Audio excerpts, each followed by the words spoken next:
Hello friends, good morning. আর একটা নতুন ব্লগে তোমাদের সবাইকে ওয়েলকাম। গরম তো প্রচণ্ড দেখতে পাচ্ছ। আর আজকে আমাদের জয়নগর মজিলপুরের বহু প্রাচীন শীতলা মন্দিরের বাৎসরিক পূজা। আজকে আমাদের বাড়ির কাছাকাছি এই মন্দিরটা। এই মন্দিরে এই পুজো চলাকালীন বহু অলৌকিক ঘটনা ঘটে থাকে। তো সেইগুলো আজকে তোমাদের দেখাবো ভিডিওর মাধ্যমে। পুরো ভিডিওটা দেখতে থাকো, আশা করছি তোমাদের ভিডিওটা ভালো লাগবে। মায়ের যে ঘট, সেই ঘটে হাজার হাজার ডাবের জল দেওয়া হয়, কিন্তু সেই ঘট কখনো ভর্তি হয় না। এছাড়াও আরও অনেক ঘটনা ঘটে, যেগুলো তোমাদের দেখাবো আমি ভিডিওর মাধ্যমে। তো চলো ভিডিওটা শুরু করা যাক।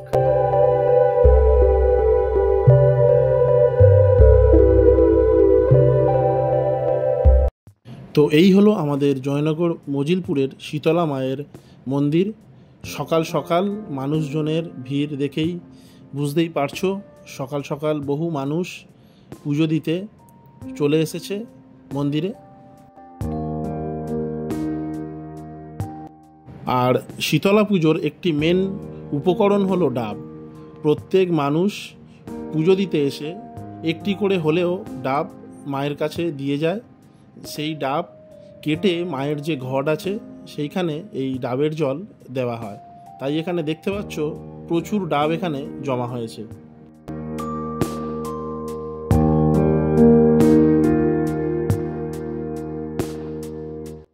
অলরেডি কত ডাব এখানে জমা হয়েছে আপনারা দেখতেই পাচ্ছেন। মানুষজন লাইনে দাঁড়িয়ে সব পুজো দিচ্ছে এখানে।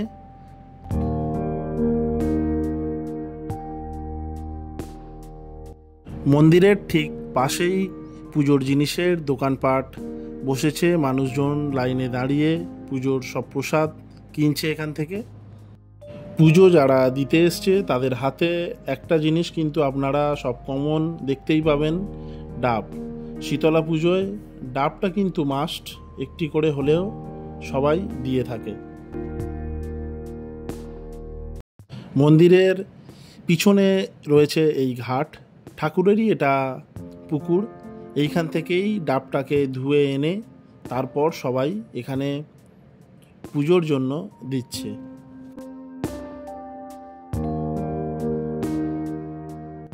সকাল সকাল দেখতেই পাচ্ছ কত মানুষ এসে পুজো দিয়ে গেছেন। থরে থরে এখানে সাজানো রয়েছে সব প্রসাদের বাক্স। আর এই হলো আমাদের শীতলা মায়ের মন্দির। আর এইখানেই দেখতে পাচ্ছ মায়ের সামনে রাখা এই মায়ের ঘট। ডাব কেটে ওইখানেই জলটাকে দেওয়া হয়। আর এইখানেই মায়ের অলৌকিক শক্তি বলতেই পারো। এখানে যতই ডাব পড়ে সেই ডাব কেটে ডাবের জল দেওয়া হয়, কিন্তু এই ঘড়ার কখনো পূর্ণ হয় না। বিশ্বাস যদি না হয়, এক বছর অন্তত আমাদের এই শীতলা মায়ের বাৎসরিক পূজাতে এসে দেখে যেও। আমার মুখের এই কথাতেই যে বিশ্বাস করতে হবে এমন কোনো কথা নেই। এক বছর এসে নিজের চোখে দেখে তারপরেই বিশ্বাস করো।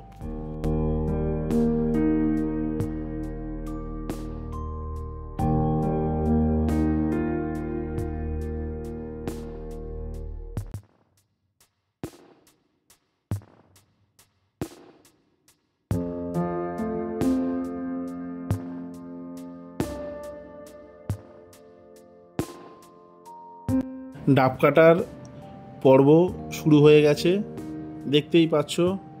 অনেকজন মিলে এখানে ডাব কাটতে শুরু করে দিয়েছে। ডাব কেটে পাশে দাঁড়িয়ে থাকা সব পুণ্যার্থীদের হাতে দিয়ে দেয়া হচ্ছে। তারা সেইগুলোকে নিয়ে মন্দিরের ভিতরে থাকা ঠাকুরমশাইয়ের হাতে দিয়ে দিচ্ছে। তারা সেই ডাবের জলটাকে মায়ের সামনে যে ঘরটি রাখা আছে সেখানে জলটা ঢালছে। সেখানে যাব, দেখাচ্ছি তোমাদের, পরপর তোমাদের সবটাই দেখাবো, দেখতে থাকো।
দেখতেই পাচ্ছ এই সামনে সেই মায়ের ঘট, ডাব কেটে এইখানে আসছে আর এইখানেই জলটাকে দিয়ে দেয়া হচ্ছে। এত হাজার হাজার ডাব সব কেটে ডাবের জলটাকে এইখানে দেওয়া হচ্ছে, কিন্তু এই জায়গাটা কখনো ভর্তি হয় না।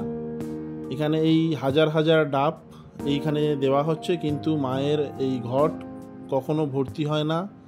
এইটাই হলো আমাদের মা শীতলার মহিমা। তোমাদের ওখানে যদি কোথাও এইরকম কোনো ঘটনা ঘটে থাকে তোমরা কমেন্ট করে অবশ্যই জানাতে পারো, তাহলে আমিও জানতে পারবো। খুব কম হলেও 3 থেকে 4 হাজার ডাব এখানে জমা হয়, আর সেই ডাব কেটে ডাবের জলটাকে মায়ের এই ঘটে দেওয়া হয়। কিন্তু মায়ের এই মহিমা, এই ঘড়া কখনো ভর্তি হয় না, জল উপছে পড়েও যাচ্ছে না। দেখতেই পাচ্ছ তোমরা, এই এত ডাব কেটে এইখানে জলটাকে দেওয়া হচ্ছে, কিন্তু কখনো এই ঘড়া ভর্তি হয় না। এখনও এত ডাব কেটে দেওয়া হবে। কত ডাব জমা হয়েছে তোমরা নিশ্চয়ই আন্দাজ করতেই পারছো। অন্তত 3 থেকে 4 হাজার, খুব কমপক্ষে এত ডাব এখানে জমা পড়ে, এর বেশিও হতে পারে।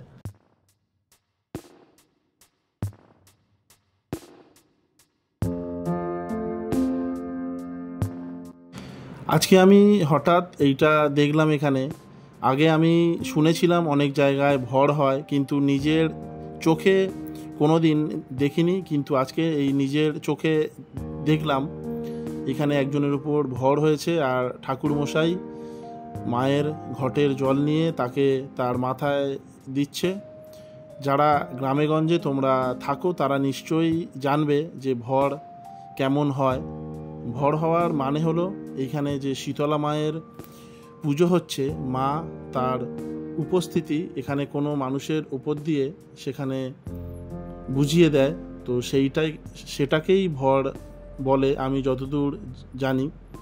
মা তার উপস্থিতি এখানে কোনো মানুষের ওপর দিয়ে বুঝিয়ে দিল যে মা এখানে উপস্থিত আছে।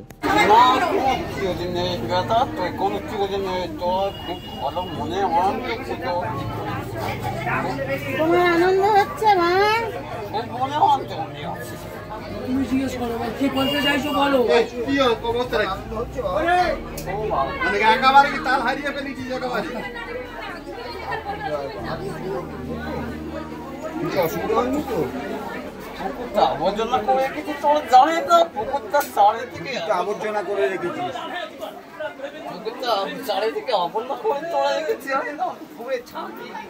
পুকুরে থাকে, পুকুরটা আবর্জনা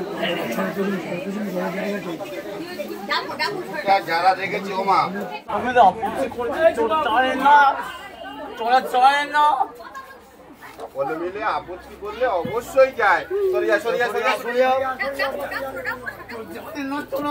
সবাই জানে, কিন্তু আপত্তি করলে শুনবে না তো। তাদের খেয়াল খুশি মতন তারা তো চালাচ্ছে।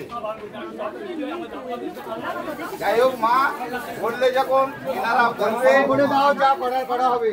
আর জিনিসটা ছোট করে ছেড়ে দাও, তোমার এখন যে যোগ্যটা হচ্ছে সেই যোগ্যটা হোক, পরে তুমি একটা তার ব্যবস্থা করো।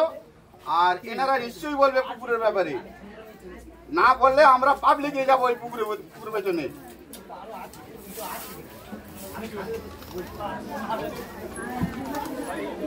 দাও মা, দাও, একটু ছেড়ে দাও।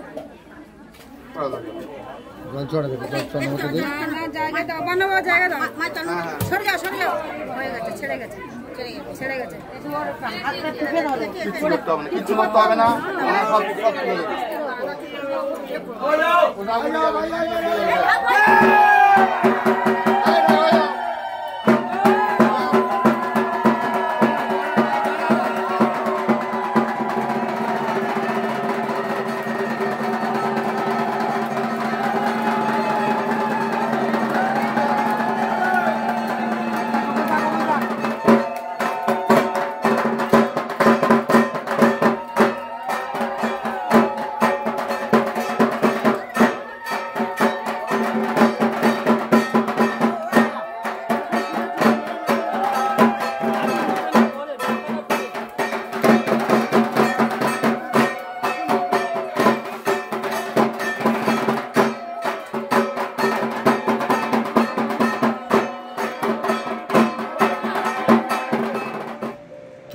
বিশ্বাস অবিশ্বাস সবটাই নিজের কাছে।